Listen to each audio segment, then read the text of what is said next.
Hello दोस्तों, नमस्ते, प्रणाम। मैं आप सबकी कुशल आप सबकी आशा करती हूँ कि आप सब अच्छे होंगे, स्वस्थ होंगे। और राधे कृष्णा। आप सबके बीच बहुत प्यारी गाड़ी लेके हंसी मजाक भरी समधी की दामाद की गाड़ी है।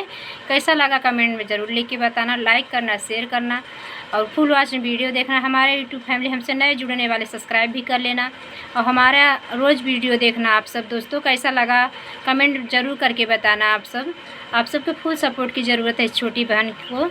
आप सब अपना प्यार आशीर्वाद ऐसे बनाए रखना। धन्यवाद आप सबका। जय श्री राधे कृष्णा।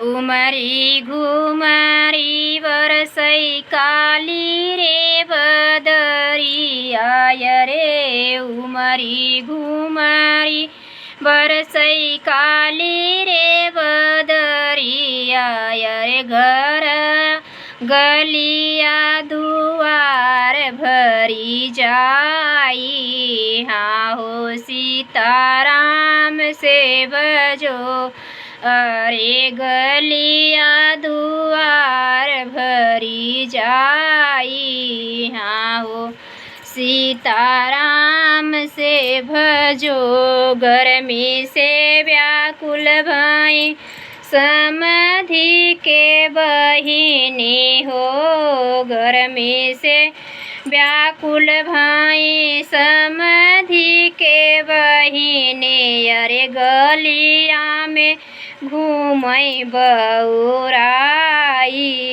हाँ हो सीताराम से भजो अरे गलिया में घूमई बउराई। हाँ हो सीताराम से भजो। उमरी घुमरी बरसई काली रे बदरिया रे। उमरी घुमरी बरसई काली रे बदरिया रे। घरवा आंगन बुड़ी जाई। हाँ हो सीताराम से भजो रे गलिया दुआर भरी जाई। हाँ हो सीता राम से भजो। गर्मी से व्याकुल भाई अगुआ के बहिनी हो। गर्मी से व्याकुल भाई अगुआ के बहिनी अरे गलिया में घूमई बउराई। हाँ हो सीता राम से भजो अरे गलिया में घूमई बउराई।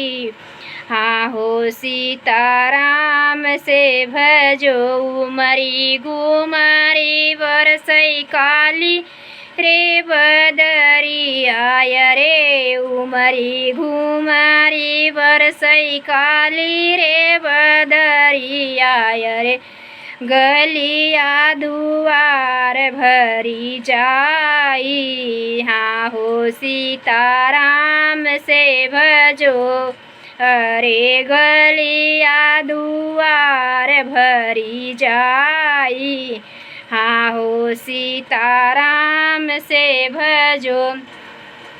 गर्मी से व्याकुल भाई दूल्हा के बहिनी अरे। गर्मी से व्याकुल भाई दूल्हे के बहिनी अरे गलिया में घूमई बउराई।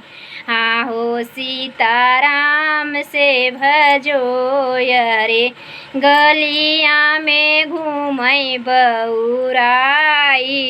हाँ हो सीताराम से भजो।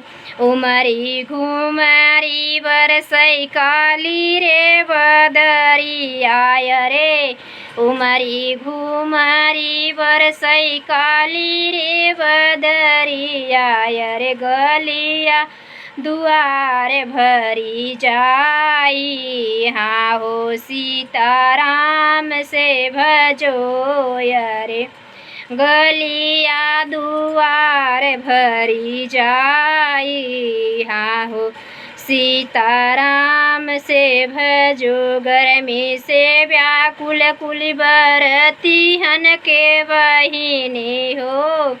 गर्मी से व्याकुल कुल बरतिहन के बहिनी, अरे गलिया में घूमै बउराई। हाँ हो सीताराम से भजो, अरे गलिया में घूमै बउराई।